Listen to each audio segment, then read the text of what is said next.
sitting here with Chris Aquino. He's one of the fighters on Real Martial Arts and Fitness Center's amateur MMA team. Chris, you've been training here for how long? About a year.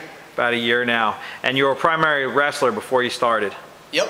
I wrestled my whole life, recreation, middle school, high school, year of college. But you really didn't have any striking or submission training? No striking at all, and pretty much no ground at all, besides my wrestling. You had your first fight. What was the time frame on that? 3 weeks. I went in basically with about 3 or 4 months of just rolling and about 3 to 3.5 weeks of striking. So you went from pretty much being a straight wrestler to taking on MMA. You went against a kickboxer on the New Breed show. Tell us what happened.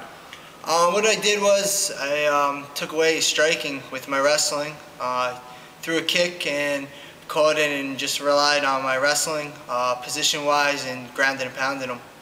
Now after that, tell me about some changes you made in your training.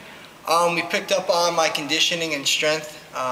We picked up on my kickboxing and more striking, and especially the stand-up game majorly. Now you're a pretty athletic guy, you have a really good work ethic, you train a lot, you're here like 5-6 days a week doing work. So taking a fight on short notice is not something that we really would shy away from. So with that being said, what happened on your second fight? Well, my second fight I took within 24-hour notice. I worked that day as well.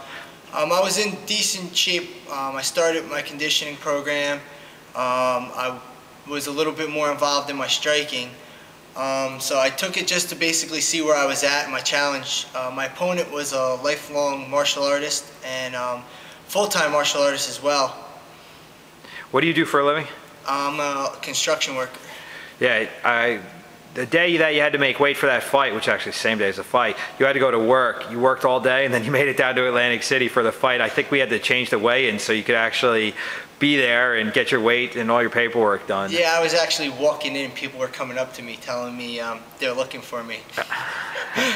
Yeah, that's a lot of pressure to put yourself under. Now you went into that fight, you lost a split decision on that. Your wrestling ability was still there. You were a little shy on the grappling side of things. You were trying to pick up your striking. What's your take on it? My striking wasn't where his was. The ground game, I was a better wrestler, but I did take a lot on my feet from him. Primarily a lot of knees and punches. So. Now after that, how much longer after that did you wait before you fought again?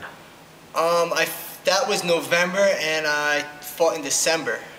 Yeah, that was on the Real Rising show, December 25th. So you really went back-to-back with these fights. Going into that third fight, tell me some of the goals that you had in mind.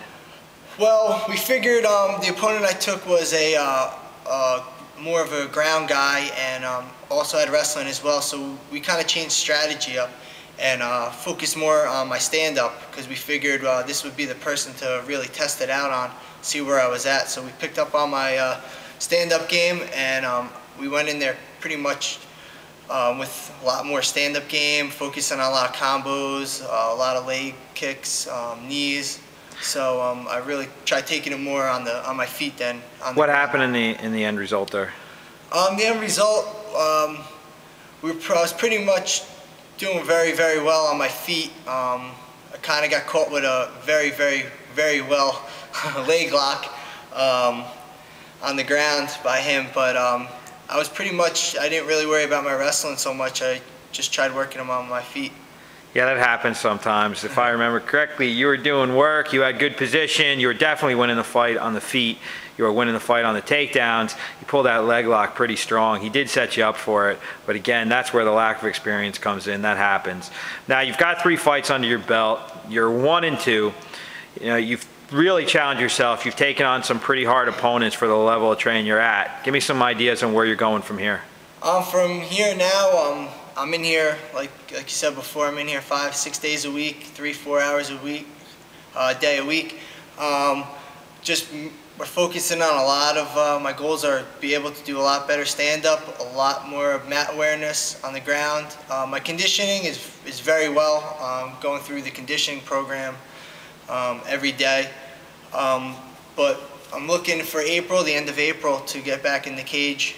And not sure of the opponent yet, but hopefully my game will fall back together a lot better than it started off. So Chris, being an MMA fighter is not the easiest task in the world when you're starting out. So you're fighting as an amateur now. Do you have aspirations to go pro? Yeah, yes I do. All right, you've got 3 fights under your belt right now.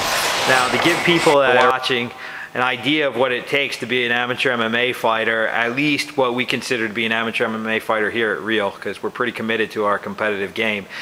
Now, you work. What do you do?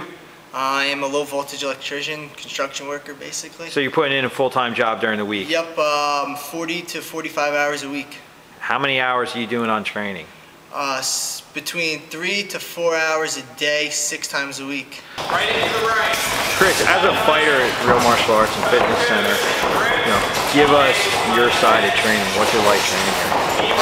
Training atmosphere is awesome. Nobody really is here to pound on you. My senior instructors, they push you like crazy, but they don't sit there and they don't beat on you so that your confidence is going down. Everybody's here, everybody pushes each other. The knowledge that they have is just unbelievable. Like I said before, it's not an atmosphere where they're sitting there and they're throwing you into, a pack of wolves. They throw you into where they feel is where you're capable of doing. I trust my trainers that they're going to give me what I need to be successful in reaching my goals. But as well, they trust me that I'm going to give them 100%.